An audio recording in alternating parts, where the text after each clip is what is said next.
Welcome. In front of me is a Samsung Galaxy S24 Plus, and today I'll show you how you can insert SIM card into this device.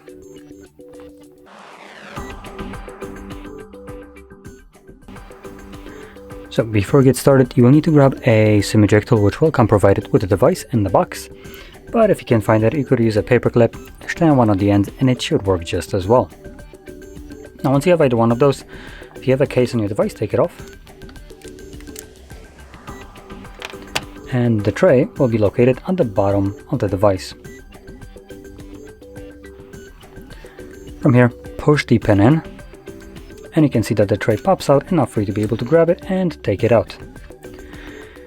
Now on the tray you have space for two different SIM cards, so one on either side.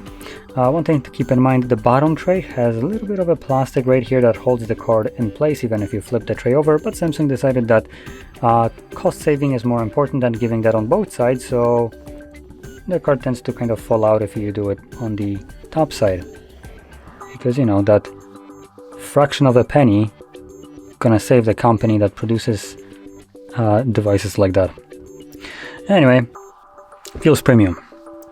From here, pop the card into your device and it should start working right away.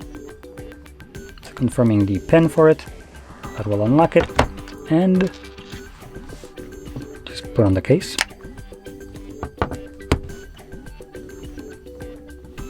So there we go, the card works. Now one thing that I'm gonna add, if you use an eSIM, so if you have an added eSIM in here, the device will not be reading the SIM card. For some stupid reason, it can only do one of those at a time, even though the phone has technically two SIM trace cards that it can support, or dual SIM support. That doesn't extend to eSIM. eSIM, you can have only one and nothing else. Or, well, technically eSIM, you can have two eSIMs or two SIM cards, not one of each. Go figure why. But anyway, with that being said, hopefully you found this video helpful, and if you did, don't forget to hit like, subscribe, and thanks for watching.